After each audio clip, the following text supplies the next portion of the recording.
क्या आपने कभी सोचा है कि सूर्य की पूजा सिर्फ भारत में ही नहीं बल्कि उस धरती पर भी होती थी जो आज पाकिस्तान कहलाती है?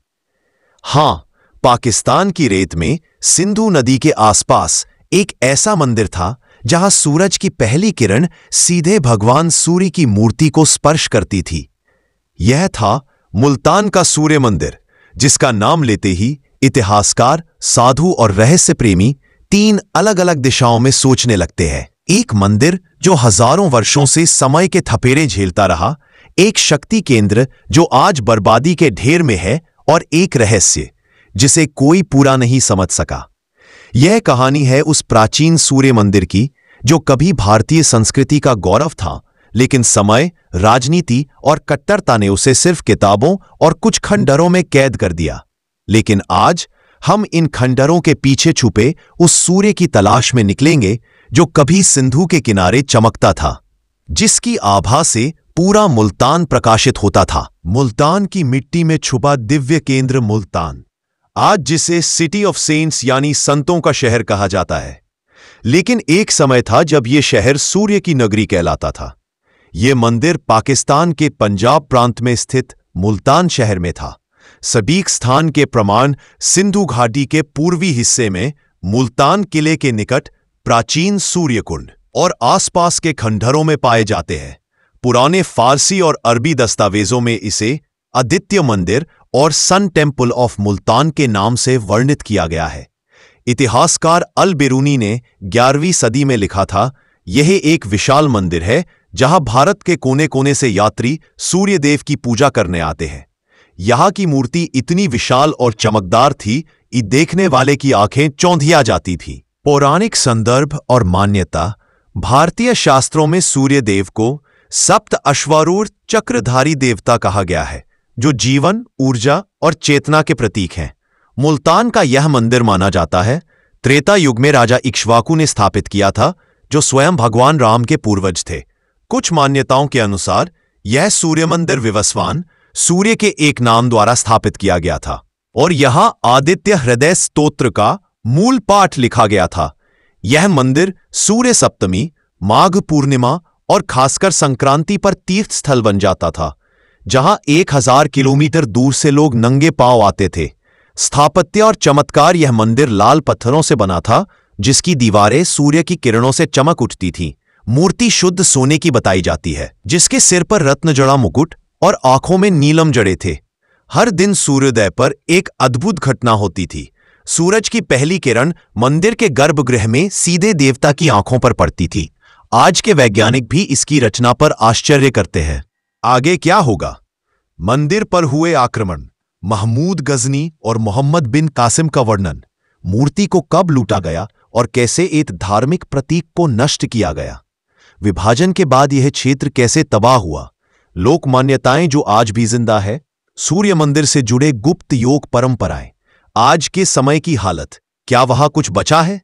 इतिहास के गर्भ में जब मंदिर बना था, राजनीति का केंद्र सिर्फ एक मंदिर नहीं था, ये एक राजनीतिक शक्ति का भी केंद्र था। कई इतिहासकारों का मानना है कि जब हिंदू राजाओं के लिए सिंध पर नियंत्रण जरूरी हुआ, तो सूर्य मंदिर ही उनकी शक्ति का आधार बना। यहां सिर्फ साधु संत नहीं बल्कि सेनानायक और राजा भी आया करते थे, क्योंकि मान्यता थी जो सूर्य देवता को रक्त चढ़ाएगा उसकी विजय अजय होगी। यहां तांत्रिक सूर्य साधनाएं होती थीं, जहां योद्धाओं को विशेष दीक्षा दी जाती थी।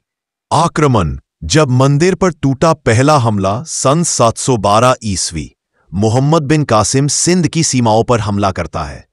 इस हमले का मुख्य निशाना कोई किला नहीं बल्कि था मुल्तान का सूर्य मंदिर। अरबी ग्रंथ चचनामा में लिखा गया है, हमने वहां एक चमकता हुआ देवता देखा जिसकी आंखें रत्नों से भरी थीं। उसे हमने खंडित किया और सोने चांदी का माल लूटकर वापस लौटे।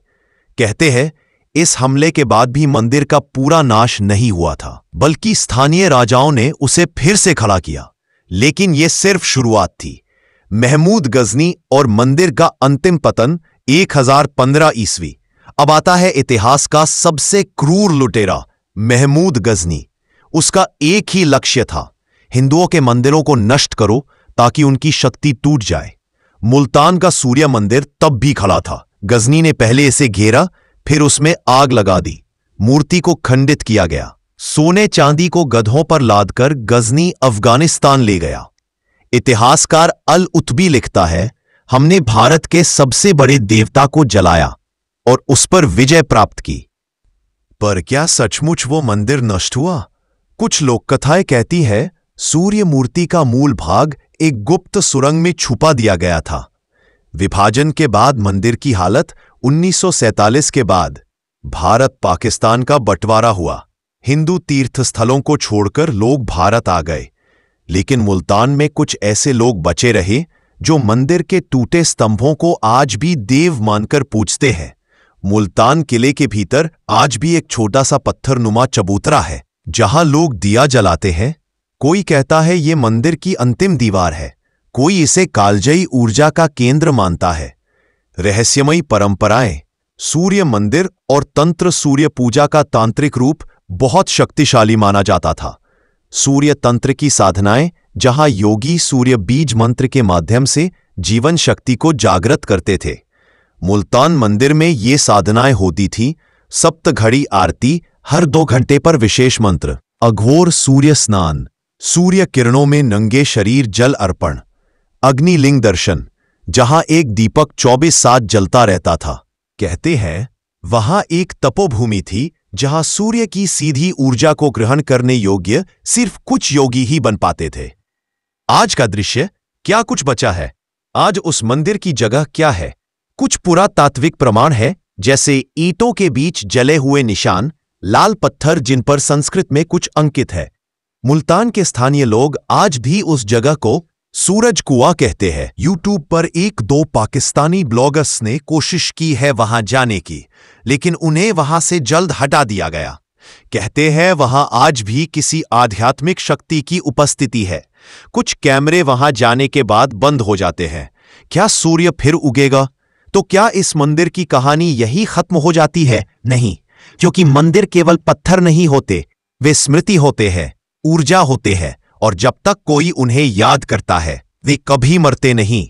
सूर्य मंदिर का रहस्य आज भी जिंदा है, खंडहरों में, कुछ लोक गाथाओं में और सबसे ज्यादा हमारे हृदय में। अगर यह अद्भुत रहस्य आपकी आत्मा को छू गया हो तो कमेंट करें ओम सूर्याय नमः। और ऐसे ही खोए हुए मंदिरों की गूढ़ कहानियों के लिए हमारे चैनल को सब्सक्राइब जरूर करें।